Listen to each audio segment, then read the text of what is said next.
ರಾಜ್ಯ ಮತ್ತು ಕೇಂದ್ರ ಸರ್ಕಾರ ಜಾರಿಗೆ ತರುವ ಯೋಜನೆಗಳ ಪರಿಣಾಮಕಾರಿ ಅನುಷ್ಠಾನಕ್ಕೆ ಖಜಾನೆ ಇಲಾಖೆಯ ಪಾತ್ರ ಮಹತ್ವದ್ದಾಗಿದ್ದು, ಆದರೆ ಹೊನ್ನಾವರ ಪಟ್ಟಣದಲ್ಲಿ ಖಜಾನೆ ಕಾರ್ಯಾಲಯ ಹುಡುಕಾಡುವುದೇ ಸಾರ್ವಜನಿಕರಿಗೆ ಬಹುದೊಡ್ಡ ತಲೆನೋವಾಗಿ ಪರಿಣಮಿಸಿದೆ.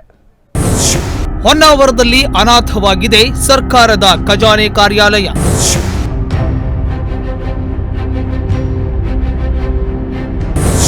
ಓಣಿಯಿಂದ ಮುಕ್ತಿ ಕೊಟ್ಟು ಮಿನಿ ವಿಧಾನಸೌಧಕ್ಕೆ ಸ್ಥಳಾಂತರ ಯಾವಾಗ?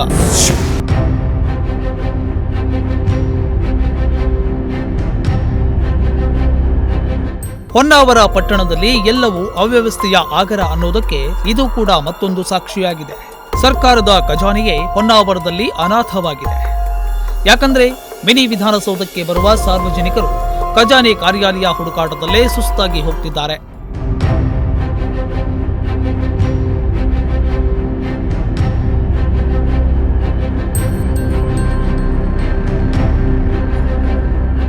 ಹೌದು, ಹೊನ್ನಾವರದ ಲಕ್ಷ್ಮೀನಾರಾಯಣ ನಗರದಲ್ಲಿರುವ ಖಜಾನೆಯ ಇಲಾಖೆಯ ಉಪ ಖಜಾನೆ ಕಾರ್ಯಾಲಯದ ಅನಾಥ ಸ್ಥಿತಿ ಇದು.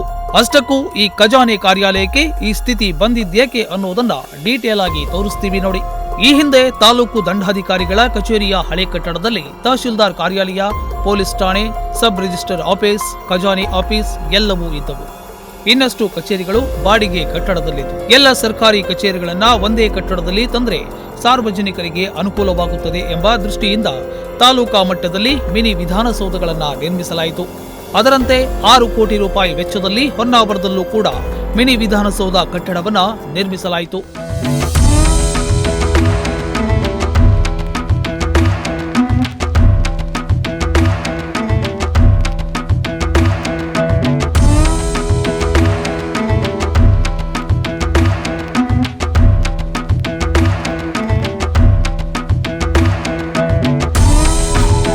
ಮಿನಿ ವಿಧಾನಸೌಧ ನಿರ್ಮಿಸಲು ಹಳೆ ಕಟ್ಟಡವನ್ನ ಕೆಡವಲಾಯಿತು. ಹೀಗಾಗಿ ಹೊಸ ಕಟ್ಟಡ ನಿರ್ಮಾಣವಾಗುವವರೆಗೆ ಎಲ್ಲ ಕಚೇರಿಗಳು ನಗರದ ಬೇರೆ ಬೇರೆ ಕಡೆ ಬಾಡಿಗೆ ಕಟ್ಟಡ ಸೇರಿಕೊಂಡವು.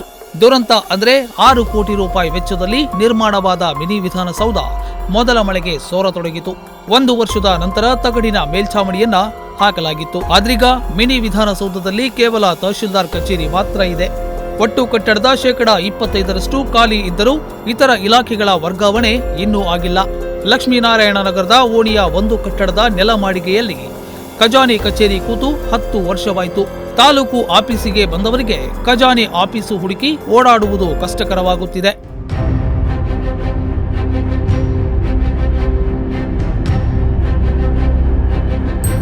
ಖಜಾನೆ ಆಫೀಸು ಇರುವ ಓಣಿಗೆ ಕಾರು ಹೋಗುವುದಿಲ್ಲ. ರಿಕ್ಷಾದಲ್ಲಿ ಹೋದರೆ ಏಕಮುಖ ಸಂಚಾರ. ಸರ್ಕಾರದ ಖಜಾನೆಗೆ ಈ ರೀತಿ ನಿರ್ಲಕ್ಷ್ಯ ಮಾಡಿ ಅನಾಥ ಮಾಡಲಾಗಿದೆ. ಶಾಸಕರು ಕೂಡ ಕಾಳಜಿಯನ್ನ ವಹಿಸುತ್ತಿಲ್ಲ. ಮಿನಿ ವಿಧಾನಸೌಧ ಕಟ್ಟಿದ್ದೇಕೆ ಎಂಬ ಪ್ರಶ್ನೆ ಸಾರ್ವಜನಿಕರನ್ನ ಕಾಡುತ್ತಿರುವುದರ ಜೊತೆಗೆ ಖಜಾನೆಯ ಕಾರ್ಯಾಲಯವನ್ನ ಹುಡುಕಾಡಿಸುತ್ತಿದೆ. ಸಂಜಯ್ ನಾಯ್ಕ್, ನುಡಿಸಿರಿ ನ್ಯೂಸ್, ಹೊನ್ನಾವರ.